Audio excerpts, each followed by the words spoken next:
मरण माझे मरून गेले, मरण माझे मरून गेले, मज केले अमर. ठाव कुशिले बूड कुशिले, ओस ओसले देह भाव. आला होता गेला पूर, आला होता गेला पूर, धरिला धीर जीवनी. ठाव कुशिले बूड कुशिले, ओस ओसले देह भाव. तुका म्हणे बुनादीचे, तुका म्हणे बुनादीचे, झाले साचे उजवणे. ठाव पुशिले बूड पुशिले, ओस ओसले देह भाव. विठ्ठल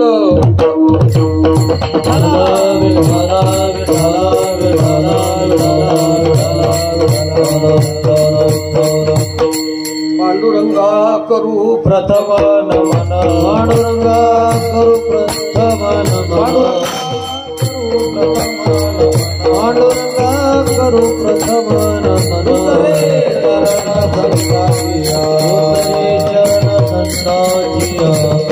चरण संताजिया, कृपादाने कथेचा विस्तार, कृपादाने कथेचा विस्तार,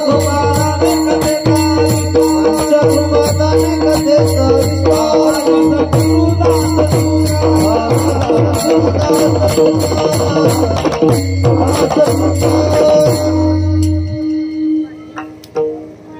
सभा समस्त साधू संतांची, महामुनी विरक्त्यांची, पंडित पाठक ज्ञानी यांची, या समस्तासी विनवणी. न्यूनते पुरते अधिकते सरते, करुणी घ्यावे हे तुमते विनवितासे. ओम नमोजी आद्या वेद प्रतिपाद्या, जय जय स्वसंवेद्या आत्मरूपा.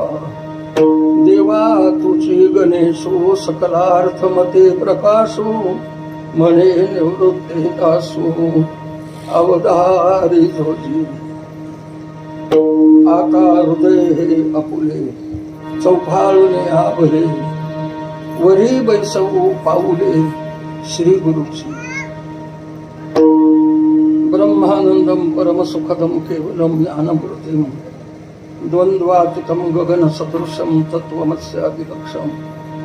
एकं नित्यं विमलमचलं सर्वादि साक्षिभूतं, भावातीतं त्रिगुणरहितं सद्गुरुं तं नमामि. शरण शरण जय हनुमंता, तुम्हालो रामदूता. काय भक्तीच्या त्या वाटा, मज धावाव्या सुभटा. मरण माझे मरून गेले, मरण माझे मरून गेले, मज केले अमर. ठाव पुशिले बूड पुशिले, ओस ओसले देह भाव. मर्यादा पुरुषोत्तम श्री रामचंद्र भगवान, श्रीराम भक्त हनुमानजी, अनंत कोट ब्रह्मांड नायक भगवान आणि संत सम्राट ज्ञानराज माऊली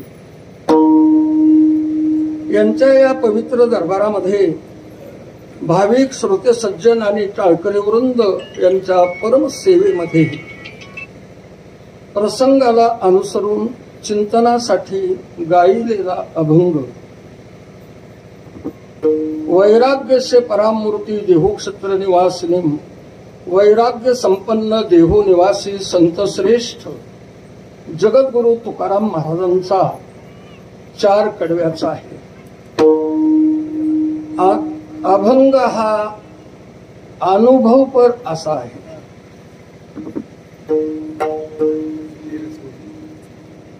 चिंतनाच्या पूर्वी थोडा परिहार द्यावा वाटतोय. तो म्हणजे असा आहे, सर्वांना कल्पनाच आहे. कार्यक्रमाच्या पाठीमागचा हेतू, निमित्त, प्रयोजन हे जवळपास सर्वांनाच परिचित आहे. जवळाला या गावच्या आईसाहेब वैकुंठवासी रुक्मिणीबाई कोटुळे आणि यांचा हा 13वा. आज 13 दिवस झाले त्या आपल्या सर्वांमधून निघून गेल्या, अर्थात देवाघरी गेल्या.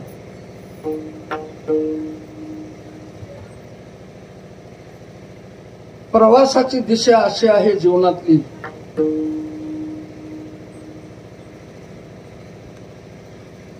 मृत्यू येईपर्यंत ही प्रत्येक जीवाचा प्रवासच आहे. अर्थात भूतकाळ असो, वर्तमान काळ असो किंवा भविष्यकाळ, या तिन्ही कालामध्ये जीव हा एक प्रवासी म्हणून वावरतोय.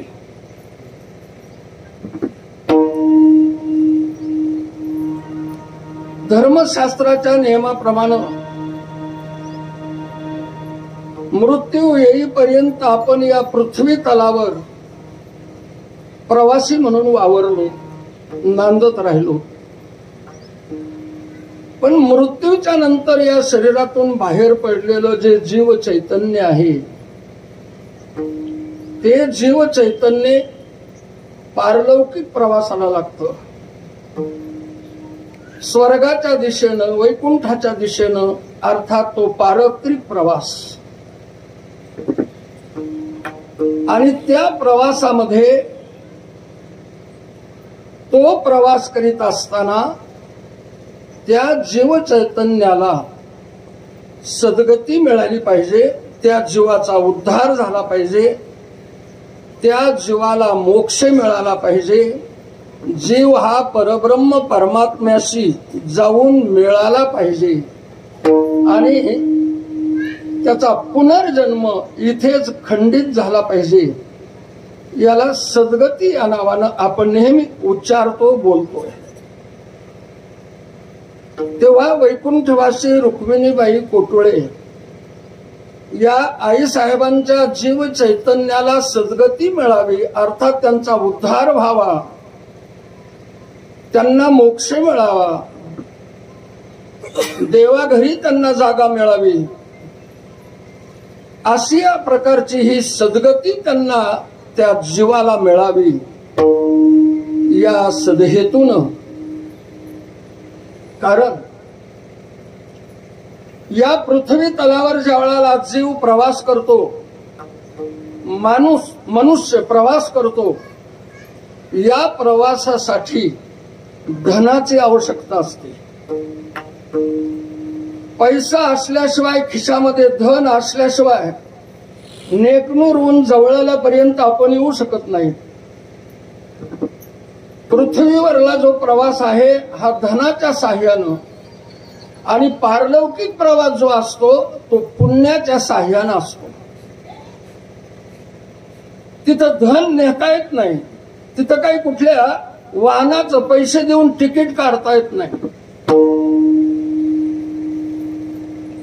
पुण्याचं साह्य असावं लागतं, पुण्याची शिदोरी आपल्या बरोबर असावी लागते, आणि त्या पुण्याच्या बळावर आपला पारत्रिक प्रवास होत असतो. मग जो मनुष्य मरण पावलेला आहे त्याच्याबरोबर नेमकं काय गेलं? काही जड जवाहीर, काही जड वस्तू, काही प्रपंचातले पदार्थ, काही वस्तू घेऊन जाताना तर काही आपल्याला पाहायला मिळत नाही. आपणच म्हणतोय बरोबर संघ काय यायचे, बरोबर काय यायचं, काहीच येत नाही. पण त्याचं कर्म मात्र त्याच्या बरोबर असतं, हे लक्षात ठेवायचं. धनानी भूमो पस्वस्य गोष्टी भार्या गृहदारे जनस्मशाने देह चित्तायाम परलोक मार्गे कर्मानुगो गच्छती जीव एकः, असं म्हटलेलं आहे. म्हणजे धन हे जागेवरच राहतं, गाई वासरं गुरं ढोरं हे गोठ्यातच राहतात, आयुष्यभर आपला जो जोडीदार आहे, आपली जी धर्मपत्नी आहे, ती सुद्धा उंबऱ्याच्या आतच राहते. आपल्या समाजामध्ये पहिल्या काळात, मागच्या काळात बाया माणसं स्मशानभूमीपर्यंत जात नव्हते. पुरुषांनीच जाऊन ते अंत्यविधी तिथला पूर्ण करायचा असा नियम. आता बाया बापड्याही सर्वजण त्या स्मशानभूमीपर्यंत जायला लागल्या, कारण थोड्या राहणीमानामध्ये खूप मोठा बदल झाला. तो बरा का वाईट हा माझा विषय नाही. भार्या गृहद्वारी असं म्हटलेलं आहे. बायको ही फक्त घराच्या दारातूनच त्या प्रेताला डोकावून पाहत असते आपल्या नवऱ्याला. ती मौतीला जात नाही. तिनं जाऊ नये असं धर्मशास्त्र आहे. म्हणून बायको ही उंबऱ्याच्या आतच राहते. गुरेढोरं गोठ्यातच राहतात. असलेलं जे धन आहे ते गाडगा मडक्यात ठेवलेलं असले तर, पूर्वीच्या काळाप्रमाणे जमिनीत पुरून ठेवलेलं असलं तर धन आणि भूमो, आता बँकेमध्ये ठेवलेलं असलं तर असं म्हणू आपण, एफडी वगैरे काही केलेलं, हे सर्व जाग्यावरच राहिलं. जनस्मशाने. आता हे जे काही नाते गोते सोयरे दायरे इष्ट मित्र स्नेही मंडळी असते या दुःखामध्ये सहभागी झालेली, ते मात्र स्मशानभूमीपर्यंत येतात. आले त्या चितेवर हा देह ठेवला आणि तो पेटवला, त्याला अग्नी लावला. देहश्चित्तायाम. आणि मग तिथून पुढे कवटी फुटते. आणि कवटी फुटल्यानंतर या शरीरातून बाहेर पडलेला जीव. कारण जाता जाता अजून एक गोष्ट तुम्हाला सांगेल.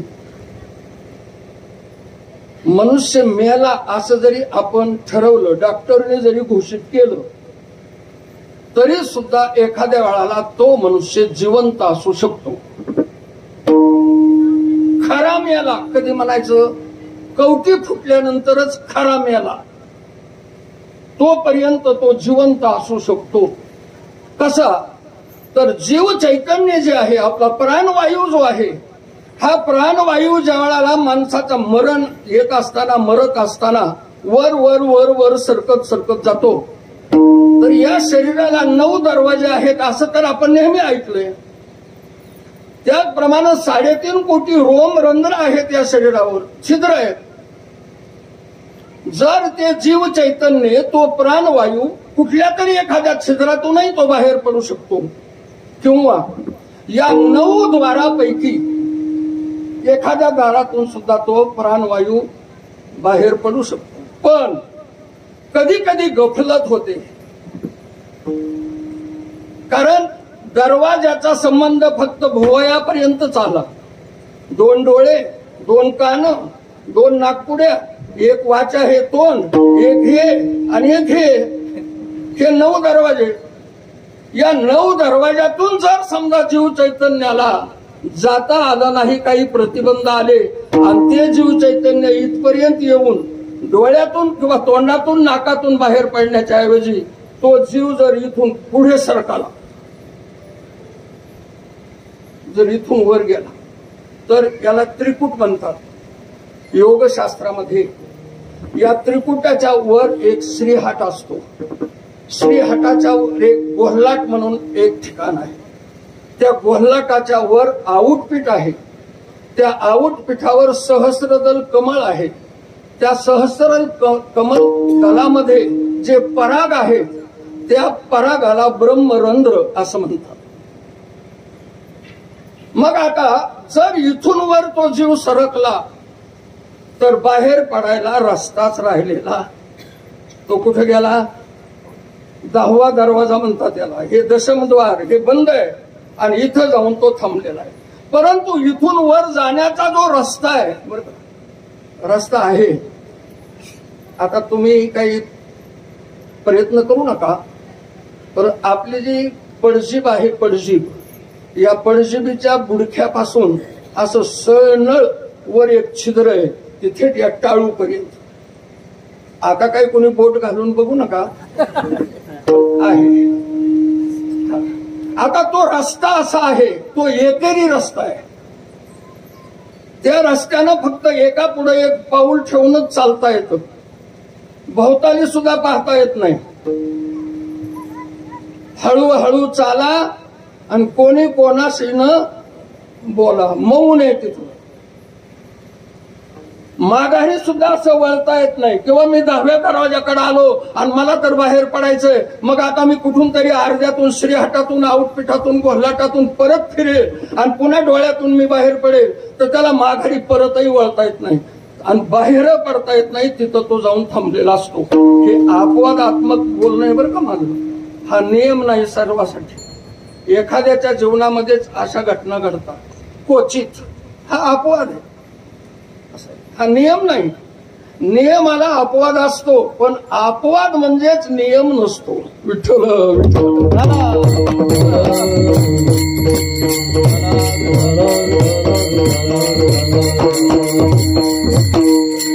सत्यनारायणाची पूजा करताना 1.25 किलो साखर घ्या म्हणून सांगितलं. या महाराज सासरे बी आले, पण जावाई गेली.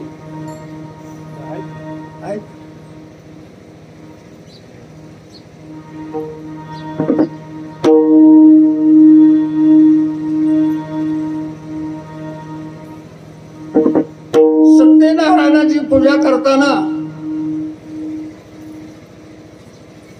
1.25 किलो साखर घ्या असं सांगितलं. हा नियम आहे. 1.25 किलो साखर घेतली पाहिजे, म्हणजे सव्वा सगळं सव्वा असं आहे. आता त्याच्यावर किती विश्वास ठेवायचा न ठेवायचा ज्याची त्याच्या मर्जीचा प्रश्न. पण एक उदाहरण म्हणून तुम्हाला सांगतो. पण त्याच्यात असं लिहिलंय की साखर जर नाही मिळाली तर, म्हणजे अपवाद कशाला म्हणतात आणि नियम कशाला म्हणतात हे सांगतो. साखरच घेतली पाहिजे हा झाला नियम. पण नाहीच मिळाली तर म्हणले गुळ घ्यावा. साखर नाही मिळाली तर गुळ घ्यावा हा अपवाद आहे. पण गुळच घेतला पाहिजे, साखर घेऊच नका असा नियम मात्र नाही. विठ्ठल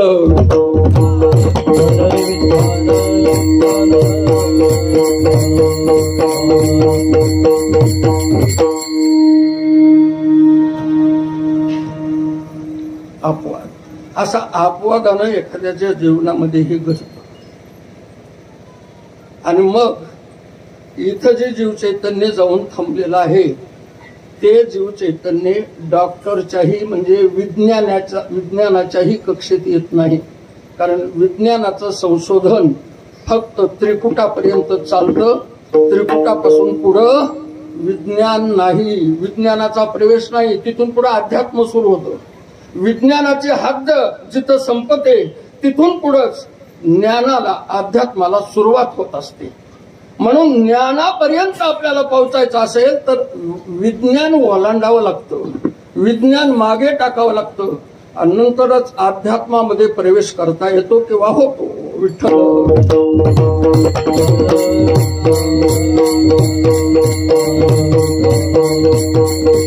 ठीक आहे. जर समजा या सहस्रदल कमलामध्ये, या ब्रह्मरंध्रामध्ये, या आउटपीठामध्ये, या दशमद्वाराजवळ जाऊन जीव चैतन्य जर थांबलेलं असेल तर त्याला आता परतही येता येत नाही आणि बाहेर जाता येत नाही. कारण हा दरवाजा कायमचा बंद आहे. जीव ज्या वेळाला शरीरात प्रवेश करतो त्या वेळाला इथूनच करतो. आईच्या पोटात 7 महिन्यामध्ये या शरीराची पूर्ण रचना होते.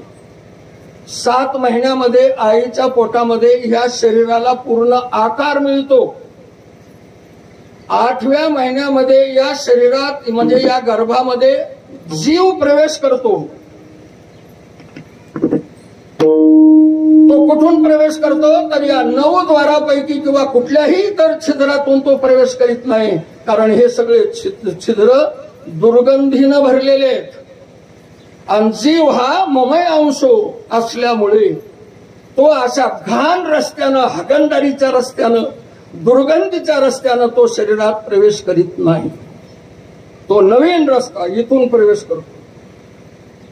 आणि जीवानं इथून त्या गर्भामध्ये प्रवेश केलेला असल्यामुळे इथं जखम झालेली असते. जखम, आणि ती जखम 8व्या 9व्या महिन्यातही बरी होत नाही आईच्या पोटामध्ये. जन्माला आल्यानंतर सुद्धा इथं फडफड फडफड ही जखम हलत असते. आपल्या आईनं तेला पाण्यानं माखून माखून माखून माखून इथला हा दरवाजा ही जखम बरी केलेली आहे. हा दरवाजा कायमचा आमच्या आईनं बंद करून टाकलेला आहे. आता जीव ज्या वेळेला बाहेर पडण्याचा प्रयत्न करतो त्यावेळेला बाहेर जाता येत नाही आणि परतही फिरता येत नाही. आणि तिथं थांबलेला जीव आजच्या एका तुम्हाला तुमच्या सर्वांच्या परिचयाच्या भाषेतच बोलायचं म्हटलं तर तो सुद्धा शब्द म्हणजे इथं कमी पडतो, परंतु समजून सांगण्यासाठी कोमात गेला असं थोडक्यात बोलतो. माणूस कुठे गेला? कोमात गेला. असं तेव्हा चितेवर ज्या वेळेला हा देह ठेवला जातो आणि अग्नी पेटवला जातो, अग्नी दिला जातो, देह चित्तायाम, त्या वेळाला मौतीला गेलेल्या माणसानी त्या बॉडीची, त्या शरीराची, त्या प्रेताची कवटी फुटेपर्यंत थांबलं पाहिजे असं शास्त्र आहे. आता आपल्याला वेळ नाही, पेटवलं एकदा जर पेटल्यासारखं दिसलं की म्हणते असं आहे. परंतु तिथं थांबण्याचा आणि आपलं शास्त्र आहे कवटी फुटेपर्यंत. कारण जोपर्यंत कवटी फुटत नाही तोपर्यंत त्या चितेतूनही तो बाहेर येऊ शकतो, त्याचं सांगताच येत नाही. हे एखाद्याच्या जीवनामध्ये घडतं. कधी कधी त्या काठीवर बांधलेली माणसं मेलेली म्हणून जिवंत झालेले आपल्या ऐकवात आहे. कधी कधी स्मशानभूमीपर्यंत नेले म्हणले तिथं गेल्यावर जीत जा, ऐकवात आहे.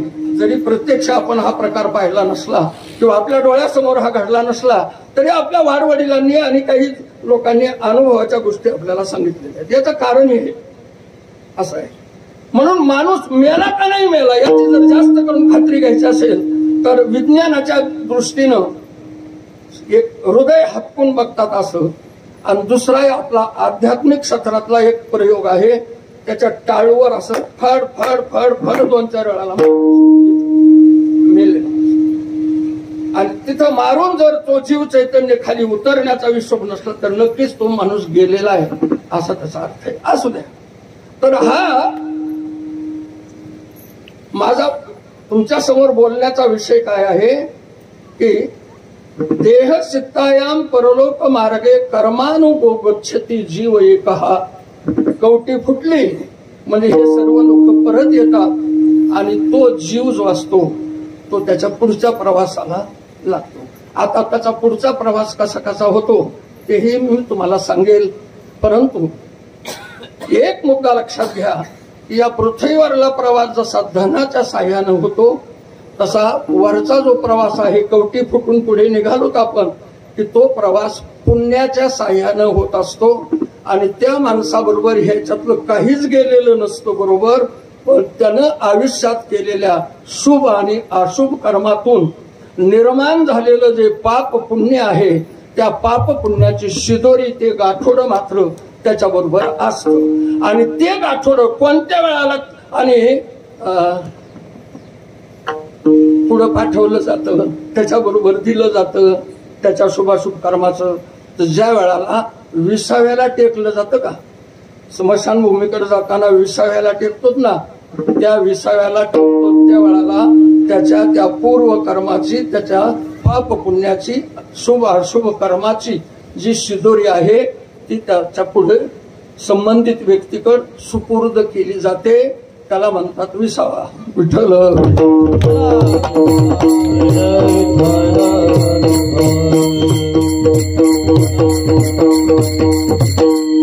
मुद्दा एकच लक्षात घ्या की इथं जसं धन आवश्यक आहे तसं वर आपल्याला प्रवासासाठी पुण्य आवश्यक आहे.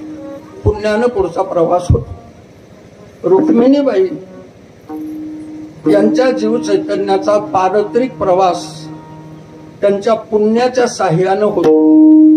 पाप जर असेल तर त्यांना त्या प्रवासामध्ये सुद्धा खूप मोठमोठे अडथळे आहेत. शिक्षा आहे, त्रास आहे, प्रसंगी नरकवास सुद्धा आहे. आता पाप जास्त का पुण्य जास्त त्या आरोपपत्रामध्ये, त्या FIR मध्ये आणि त्या चित्रगुप्तानं लिहिलेल्या वहीमध्ये, डायरीमध्ये नेमके यांनी केलेले शुभाशुभ कर्म कसे कशी नोंद झालेली आहे आयुष्यातली, आणि तो अभ्यास वर केला जातो. त्याप्रमाणे त्याला पुढे गती दिली जाते. आम्हाला सद्गती पाहिजे. मग सद्गती जर मिळवायची असेल तर पुण्याचा साठा आपल्याकडे जास्तीत जास्त पाहिजे. कारण पुण्याशिवाय वैकुंठापर्यंत जाता येत नाही, पुण्याशिवाय स्वर्गाचं सुख भोगता येत नाही, पुण्याशिवाय कैलासापर्यंत जाता येत नाही. आपण जरी कोणालाही स्वर्गवासी, वैकुंठवासी, कैलासवासी जरी म्हणत असलो तरी आपल्या मनामधला तो एक त्यांच्याविषयीचा आदर आहे. परंतु खरंच स्वर्गवासी, वैकुंठवासी अर्थात कैलासवासी असं जर आपल्याला स्वतःला म्हणून घ्यायचं असेल तर आपण स्वतः जास्तीत जास्त पुण्य आपल्या आयुष्यामध्ये कमावलं पाहिजे. हा आणि तुमचा आमचा एक कर्तव्याचा भाग आहे. असू दे, ठीक आहे. प्रसंग असा येतो की मी केलेलं पुण्य अर्ध्या रस्त्यापर्यंतच पुरेसं आहे, तिथपर्यंतच ते काम करतोय, आणि अर्ध्या रस्त्यामध्ये जाईपर्यंतच मी केलेलं पुण्य माझ्या कामी आलं, पण पुढच्या प्रवासासाठी मात्र माझ्याकडे पुण्य शिल्लक राहिलेलं नाही. मग तिथंच अडकून पडावं लागतं.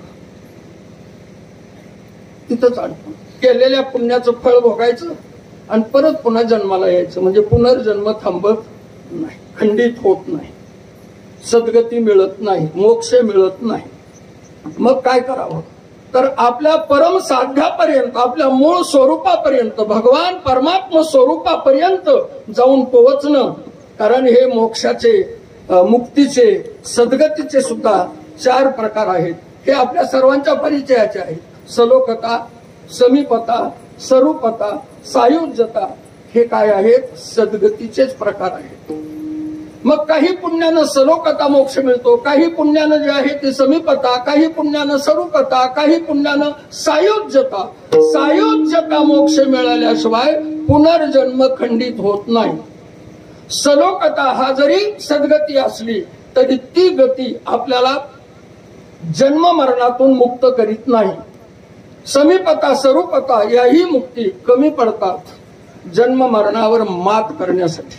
सायुज्य मुक्ती आणि ही जन्म मरणातून मुक्त होण्यासाठी आवश्यक आहे, आणि त्याच्यासाठी आमच्याकडे पुण्य पाहिजे. त्या पुण्याशिवाय आणि ते शक्य नाही. हा एक भाग.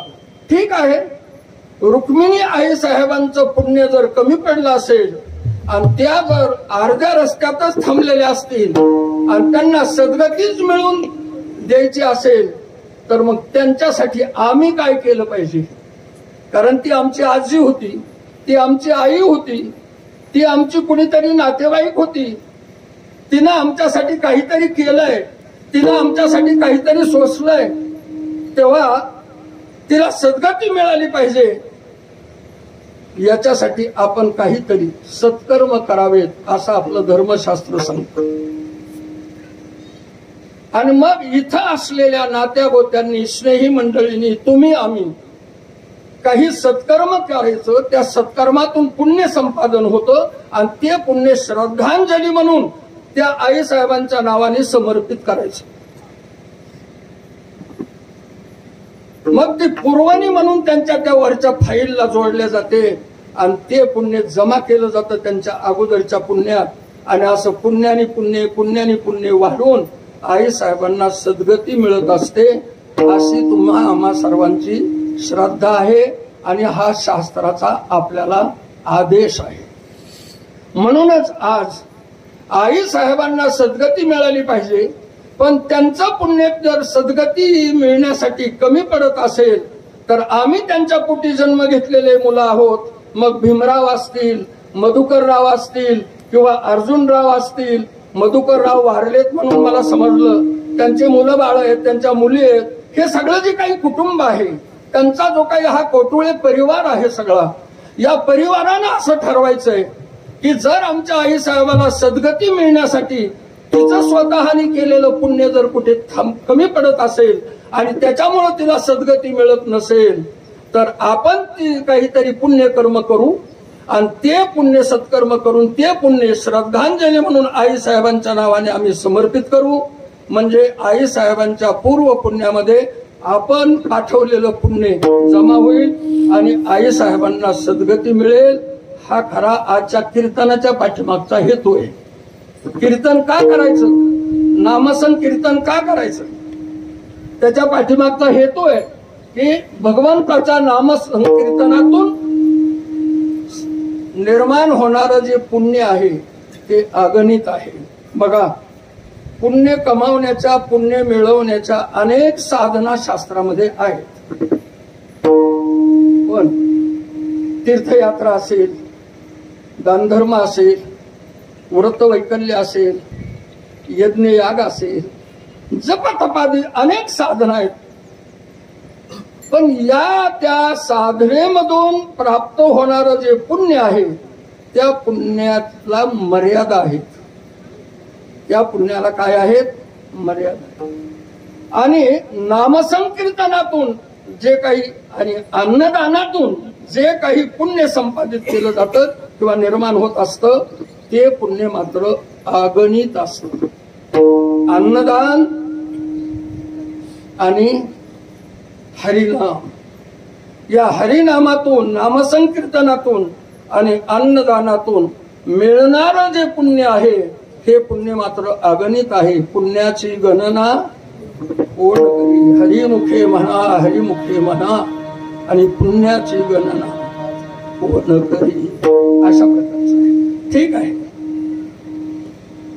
म्हणून ज्ञानेश्वर महाराज, माऊली कोटुळे, त्यांचा सगळा कोटुळे परिवार आपल्या आजीला सद्गती मिळाली पाहिजे आणि तिचं पुण्य जर सद्गती मिळण्यासाठी कमी पडत असेल तर आपण काहीतरी पुण्यकर्म करावं आणि ते पुण्य आईला श्रद्धांजली म्हणून समर्पित होऊन आमच्या आजीला सद्गती मिळाली पाहिजे, तिला मोक्ष मिळाला पाहिजे, तिला परत जन्माला येण्याची कटकट राहू नये, जन्म मरणातून तिला मुक्ती मिळावी, परमात्म स्वरूपामध्ये तिनं लीन व्हावं, अशा प्रकारचा हा सदहेतू उराशी बाळगून आज या कोटुळे परिवाराने हा कीर्तनाचा कार्यक्रम या ठिकाणी आयोजित केलेला आहे.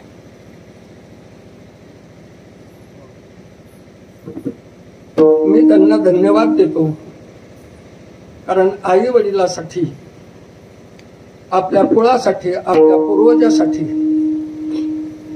आपल्या समाजासाठी आपण कामी आलो पाहिजे. मनुष्यानं धर्माच्या तरी कामी आलं पाहिजे, देशाच्या तरी कामी आलं पाहिजे, देवाच्या तरी कामी आलं पाहिजे, कामी आलं पाहिजे. जीवन समर्पित केलं पाहिजे, त्यांनी योगदान दिलं पाहिजे आणि आपल्या ज्ञाती बांधवासाठी, आपल्या कुळाच्या उद्धारासाठी, आपल्या पूर्वजांना सद्गती मिळवून देण्यासाठी आणि प्रत्येक मनुष्यानं सेवाभाव वृत्तीनं योगदान दिलं पाहिजे. असं तुमचं आमचं सर्वांचं कर्तव्य आहे, आपली सर्वांची जबाबदारी आहे.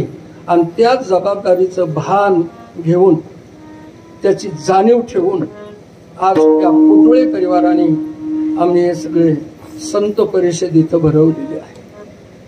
खरं म्हणजे माझं कीर्तन तर आयोजित केलंच निमंत्रित करून, परंतु इथं चक्री कीर्तन जरी आयोजित केलं असतं तरी जमलं असतं. आणि बघू आपण इथून पुढं माझं बोलायचं संपल्यावर सर्वांनाच जर व्यासपीठावर 2 शब्द आपले प्रगट करण्याचे आणि आपल्याला सर्वांनाच या आजीला श्रद्धांजली समर्पित करायचीच आहे. परंतु अभंगामध्ये मी नेऊन सोडतो सगळ्यांना. थोडीशी आजच्या कार्यक्रमाची एक प्रारूप आराखडा मी तुम्हाला आता सांगितलं, म्हणजे एक बाह्य रूप काय आहे या 13व्याचं, म्हणजे अर्थात मेलेल्या माणसाच्या आणि संबंधानं काही करायचे जे कर्म आहेत उरलेल्या माणसाने त्याचा एक थोडा प्रारूप आराखडा मी तुमच्या समोर ठेवला. तेव्हा याच्यासाठी कीर्तन केलं पाहिजे, याच्यासाठी भजन केलं पाहिजे, याच्यासाठी अन्नदान केलं पाहिजे. का तर मेलेल्या माणसाला सद्गती मिळाली पाहिजे, त्यांना जन्म मरणातून मुक्ती मिळाली पाहिजे. कारण तो प्रवास पुण्याशिवाय होत नाही. आणि त्यांचं पुण्य कमी पडलं तर आपण त्यांना पुण्याचं काही आणि मनी ऑर्डर केली पाहिजे. काही काही माणसं म्हणते इथं पुण्य केलं. आई साहेब आता कुठे असतात, रुक्मिणी आई साहेब. आणि आता आपण इथं किती जरी दिवसभर कीर्तन प्रवचन टाळ वाजित भजन करीत बसलो तरी ते पुण्य तिथं कसं काय त्यांना प्राप्त होईल. पण सज्जनो, थोडस विज्ञानाचा आधार घ्या. थोडस बघा, ज्या वेळाला आपण या मृत्यू लोकात जन्माला येतो त्या वेळाला मृत्यू लोकामध्ये आपलं खातं उघडलं. खातं उघड. आता ह्या खात्यामध्ये आपली जी ठेव आहे ती स्वर्गात गेल्यावर एटीएम मधून तिथल्या काढता येणार नाही का? थोडा विज्ञानाचा आधार आहे. आज आम्ही श्रद्धांजली म्हणून ज्या आई साहेबासाठी आणि आमच्या कीर्तनातून अन्नदानातून संपादित केलेलं पुण्य समर्पित करू, श्रद्धांजली समर्पित करू आम्ही, त्यावेळेला हे पुण्य आई साहेबांना कसं पोहोचेल तर आई साहेबांच्या इथल्या खात्यात आपण ते जमा केलं म्हणजे एटीएम मधून तिथं आई साहेबांच्या बस पासबुकामध्ये ते जमा होत आहे. विठ्ठल विठ्ठल.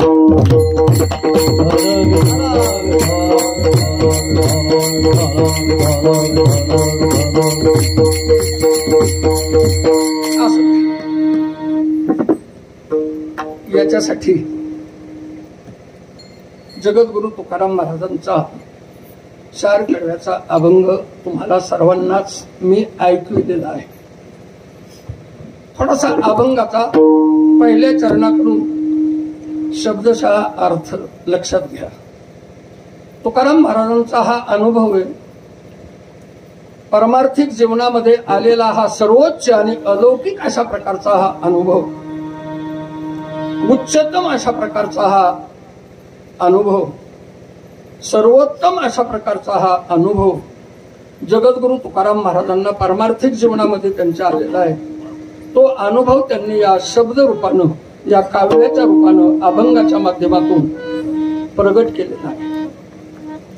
महाराज म्हणतात, मरण माझे मरून गेले मज केले अमर. जगद्गुरु तुकाराम महाराज म्हणतात, बाबा हो, हे सज्जन हो, माझं मरण मरून गेलेलं आहे. बघा, मरण माणसाला मारतंय, माणसाला मरण आहे म्हणजे याचा अर्थ मरण माणसाला मारतंय हे आम्हाला सुद्धा कळतंय. पण संतांचा अनुभव असा आहे की जसं माणसाला मरणाकडून भीती आहे तशी मरणाला सुद्धा मरण्याची भीती आहे. माणसाला जशी मरणाकडून मरण्याची भीती आहे तशी मरणाला सुद्धा कोणाकडून तरी मरण्याची भीती आहे. म्हणजे तुम्हा आम्हाला जसं मरण आहे तसं मरणाला सुद्धा मरण आहे असा अर्थ आहे या शब्दाचा. मरण माझे मरून गेले म्हणजे याच्यातून आपल्याला समजायचं की अरे मरण सुद्धा मरत आहे. मरण तर सगळ्या जगाला मारतंय हे तर आम्हाला माहितच आहे, आम्ही रोज ऐकतो. पण मरणाला सुद्धा मरण आहे हे संशोधन, हा शोध संतांनी लावलेला आहे. विठ्ठल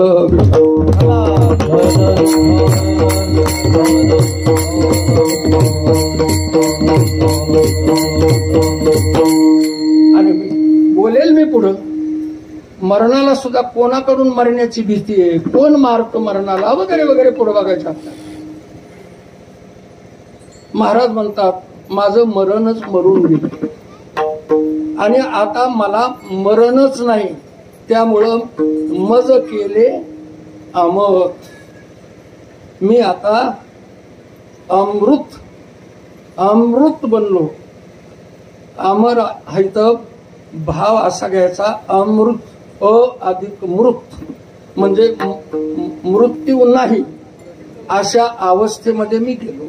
मज केले अमर. अमृत वेगळं आणि अमृत वेगळं हे पिण्याचं अमृत वेगळं आणि अमृत एक तत्व आहे वेदांतामध्ये.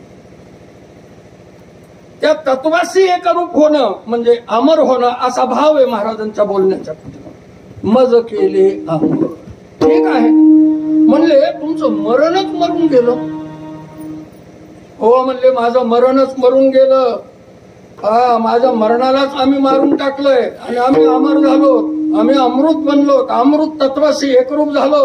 बस आम्ही आता कधीच मरणार नाही, अखंड जिवंत आहेत आम्ही आता, सतत जिवंतच आहेत आम्ही आता. आम्हाला आता मरणाची भीती राहिली नाही, आमचं मरण मरून गेलंय. ठीक म्हणले हे कसं शक्य झालं? अहो म्हणले ज्याच्यामुळं आम्हाला मरावं लागत होतं, ज्याच्यामुळं आम्हाला मरावं लागत होतं तेच आमच्या शरीरातून आम्हाला मारणारे जे काही विकार आहेत, हे मारणारे विकार आमच्या शरीरातून निघून गेले आणि आमचं शरीर कोर करकरीत अगदी ओसाड पडलेली जशी जागा असते, बस अशा पद्धतीनं विकार रहित अशा प्रकारचं आमचं अंतकरण, आमचं शरीर बनलं. आणि मग आता जिथं विकार असतात तिथं मृत्यूची भीती असते, पण विकार रहित अशा प्रकारचं शरीर आमचं बनल्यामुळे बस आम्हाला आता मरणाची भीती राहिलेली नाही.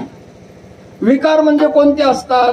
विकार म्हणजे आपल्याला सर्वांनाच तुम्ही सतत कीर्तनातून आणि संत महात्म्यांच्या मुखातून ऐकलेला विषय. काम असेल, क्रोध असेल, लोभ असेल, मद असेल, मत्सर असेल, मत्सर असेल, द्वेष असेल, त्याचप्रमाणे अविद्या असेल, अज्ञान असेल, अहंकार असेल, कल्पना असेल, माया असेल, तृष्णा असेल, एक विषयासक्ती, हे जे काही विकार आहेत हे अंतकरणातले विकारच आपल्याला मरण्याला कारणीभूत ठरत असतात, तेच आपल्याला मारित असतात. म्हणून विकार रहित जीवन होणं म्हणजे मरणाच्या भयातून मुक्त होणं अशा प्रकारचा भाग आहे. म्हणून महाराज म्हणतात ठाव पुसिले, बूड पुसिले आणि ओस ओसले देहभाव. शब्दशः अर्थ लक्षात घ्या. ओस ओसले म्हणजे आमचं शरीर अगदी ओसाड झालेलं आहे, म्हणजे कुठलाच विकार त्या शरीरामध्ये राहिला नाही. मग जिथं विकारच राहिला नाही तिथं त्या शरीरावर विकार रहित अशा पवित्र बनलेल्या शरीरावर, शुद्ध बनलेल्या शरीरावर काळाची किंवा मरणाची सत्ता चालत नाही. आणि म्हणून ठाव पुसिले, बूड पुसिले, ओस ओसले देहभाव. ज्या विकारामुळे आम्हाला मारावं लागतं, जे विकार आम्हाला मारतात ते विकारच आमच्या शरीरातून आता पार निघून गेलेले आणि शरीर आमचं शुद्ध आणि पवित्र अशा प्रकारचं रिकामं झालेलं आहे. असू द्या, पुढे चला.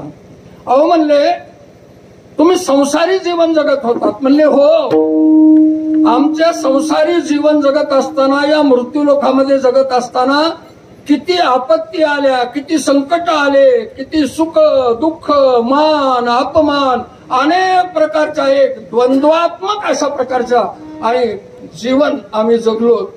परंतु तरी सुद्धा आमचं ध्येय आम्ही सोडलं नाही. माणसाने का नाही, प्रसंग चांगला येईल वाईट येईल, आपल्या समोरची परिस्थिती ही चांगली असेल वाईट असेल, परंतु आपल्या तत्वाशी, आपल्या ध्येयाशी एकनिष्ठ राहिलो पाहिजे. ज्ञानेश्वर महाराजा इतका त्रास जर आपल्याला झाला तर आपण, मला नाही वाटत की म्हणजे इतकं टिकून राहू म्हणून. तुकाराम महाराज, ज्ञानेश्वर महाराज आदी संत महात्म्यांनी जीवनामध्ये जे काही सोसलं, जे त्यांना भोगावं लागलं, जो त्यांना संघर्ष करावा लागला, जेवढा त्यांना त्रास झाला, एवढा त्रास त्यांनी का सहन केला? तर ज्या तत्वाशी, जे तत्व ध्येय म्हणून त्यांनी निश्चित केलं होतं, त्या तत्वाशी ते एकनिष्ठ राहिले. मी सत्य आहे ना, माझं खरं आहे ना, मला समाजाचं कल्याण करायचं आहे, मी त्याच्यासाठी आलेलो आहे, किंवा मला जे जे काही करायचंय, जे जे स्वातंत्र्य मिळालं, हे सगळ्या ध्येयनिष्ठ आपल्या विशिष्ट ध्येयानं आणि बस झपाटलेलेच लोक होते. महात्मा गांधी असतील, अजून हे सर्व स्वातंत्र्यवीर असतील, महात्मा ज्योतिबा फुले असतील, सर्व काही या मंडळीचे जे आम्ही नावं घेतो हमेशा आणि राज्यकारभार त्यांच्या नावानं चालवतोय, नुसतं नावानं चालवतोय, बाकी त्याच्यातलं वास्तव काय आहे ते मला इथं बोलायचं नाही. परंतु हे लोक सगळे छत्रपती शिवाजी महाराज, स्वराज्याची स्थापना झालीच पाहिजे आणि आमचा समाज हा गुलामगिरीतून मुक्त झाला पाहिजे मुघलशाहीच्या. कारण त्यावेळेला 4 शाह्या होत्या. काय एक होती का? मुघलशाही होती, कुतुबशाही. आमच्या नाना महाराजांना याच्यातला खूप मोठा अभ्यास आहे. कारण ते इतिहास, भूगोल, शालेय शिक्षण फार मोठे, म्हणजे त्यांनी पदवी मिळविलेली आहे याच्यामध्ये. मुघलशाही होती, कुतुबशाही होती, आदिलशाही होती, निजामशाही होती. छत्रपती शिवाजी महाराजांच्या अगोदरचे पूर्वज बापजादे हे सगळे गुलामगिरी करत होते या शाहीकडे. परंतु छत्रपती शिवाजी महाराजांनी आणि जे एक आपलं ध्येय निश्चित केलं, स्वराज्य स्वराज्य स्वराज्य, समाज हा स्वतंत्र बनला पाहिजे, गुलामगिरीतून मुक्त झाला पाहिजे. आणि मग ते ध्येय पूर्णत्वाला नेताना छत्रपती शिवाजी महाराजांना किती किती काय काय सोसावं लागलं हे आपण सर्वांनी त्यांच्या चरित्रामध्ये ऐकून घ्या. आमची काही महाराज मंडळी बरीचशी आता अलीकडं ते युवा कीर्तनकार वगैरे जे आहेत हे छत्रपती शिवाजी महाराजांच्या चरित्रावर खूप सुंदर सुंदर अशा प्रकारची आणि बोलायला लागली. ती एक भाषा शैली अशा प्रकारची एक आणि त्यांनी साचा आणि तो तयार करून बोलतात. चांगली गोष्ट आहे, चांगली गोष्ट आहे. परंतु शिवाजी महाराजचं चरित्र एक दृष्टांत म्हणून वापरित झालं. पण कीर्तनाच्या व्यासपीठावरून संपूर्ण चरित्रच वर्णन करीत बसला तर व्यासपीठाचा दर्जा उतरत असतो, हे आपण लक्षात घेतलं पाहिजे थोडस. हो, तसाच प्रकार आहे. परंतु मला कोणाबद्दल काही म्हणजे तसा द्वेष नाही, कारण ते काही वाईट माणसाचं नाव घेत नाही. परंतु वारकरी संप्रदायाचं जे हे व्यासपीठ आहे हे संत विचाराचं व्यासपीठ आहे. या व्यासपीठा इतकी उंची दुसऱ्या कुठल्याच व्यासपीठाची नाही. म्हणून आपण छत्रपती शिवाजी महाराजांचं चरित्र दृष्टांत म्हणून कीर्तनातला सिद्धांत पटविण्यासाठी घेत चला. परंतु म्हणून मी एके दिवशी त्या दिवशी पाठीमाग वानगावला बोलून गेलो. हे आजकाल कीर्तनकार लोक आमचे महाराज मंडळी, मी थोडा जुन्या पठडीतला माणूस आहे बरं का, मी म्हातारा झालो, 69 वर्षाचं वय आहे माझं. म्हणून मी थोडासा जुन्या तालमीतला आहे. नवीन बद्दल काही मला द्वेष नाही, उलट बस मांदी आळी तयार झाली पाहिजे, वर्ष ते सकळ मंगळी, आनंदच आहे. याबद्दल माझी नेहमी एक पॉझिटिव्ह सकारात्मक भूमिका आहे. परंतु संप्रदायाचा दर्जा आपल्याकडून होणार नाही. आजकाल कीर्तनकार वारंवार विनोदाचार्य म्हणून घेण्यातच पुरुषार्थ मानायला लागले. कीर्तनामध्ये दृष्टांत आवश्यक आहे, विनोद आवश्यक नाही. विठ्ठल विठ्ठल.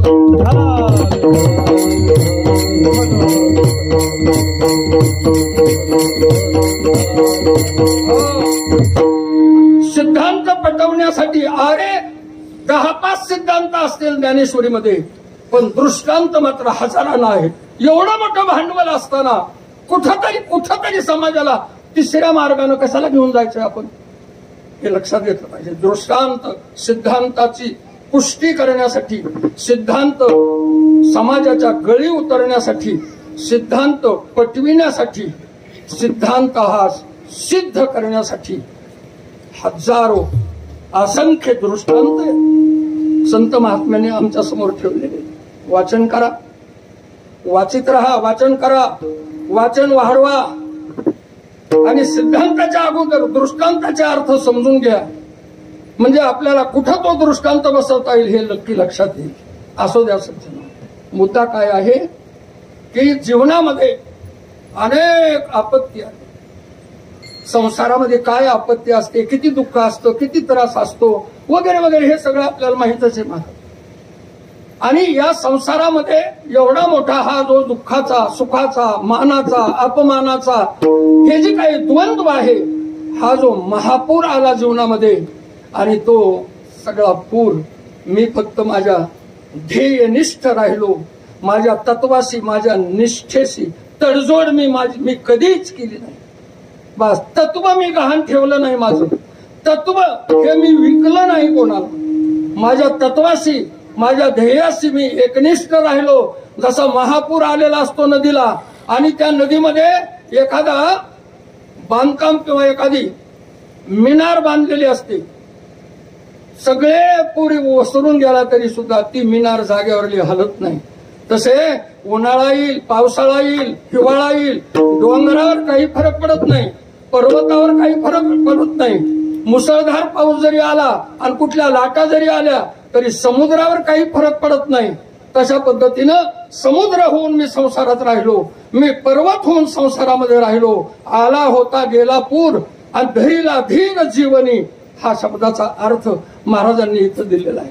पुढे महाराज म्हणतात, विचारले काही लोकांनी महाराजांना, म्हणले एक तर तुम्ही मरणाला मारून टाकलं, ही एक गोष्ट खरी. दुसरी गोष्ट अशी आहे, शरीर विकार रहित झालं म्हणून तुम्ही मरणाला मारू शकला. तिसरी गोष्ट, संसारातली जी आपत्ती आणि संसारातलं जे दुःख आहे शास्त्रानं वर्णन केलेलं, ते संसारातलं दुःख सहन करण्याची, सोसण्याची ताकद तुमच्यामध्ये आली. 3 गोष्टी लक्षात घ्या.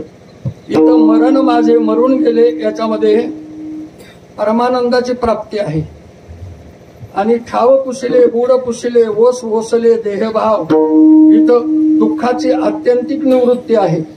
आणि आला होता गेला पूर धरीला धीर जीवनी, हे दुःखाच्या आत्यंतिक निवृत्तीसाठी आणि बस परमानंदाच्या प्राप्तीसाठी आणि करावी लागणारी साधना आहे. त्या साधनेतली ती अवस्था धारण केलेली आहे. ठीक आहे म्हणले, पण हे सगळं तुम्हाला कसं शक्य झालं? मरणाला मारणं हा जरा मला आणि थोडा शब्द तुमचा नवलाचा वाटतोय. मरणाला मारलं, मरणाला मारलं, अहो पटापटा पटापटा मेलेले आम्हाला दिसतात, पण कुणी मरणालाच मारलेलं असं काय म्हणले? आम्हाला जरा हे पटत नाही बघा, जरा आमच्या डोक्यावरून चाललाय हा विषय. हे कसं काय शक्य झालं?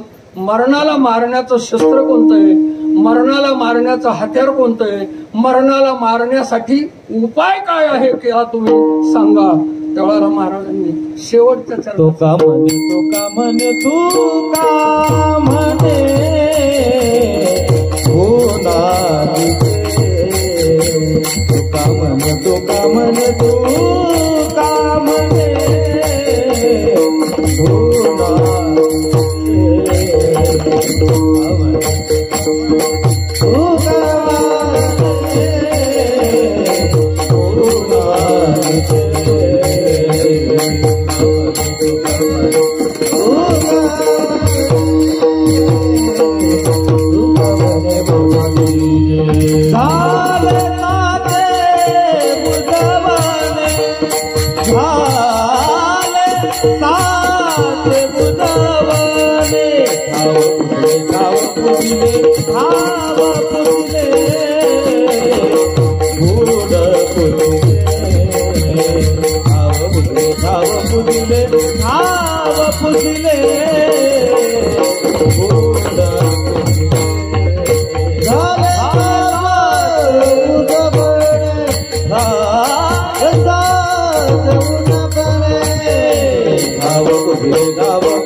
तुका म्हणे बुनादीचे, बुनादीचे म्हणजे खूप खूप जुने, अनादीचे.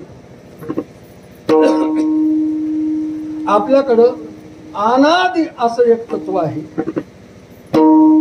ते तत्व आत्मा या नावानं ओळखलं जातं किंवा आत्मज्ञान या नावानं ओळखलं जातं.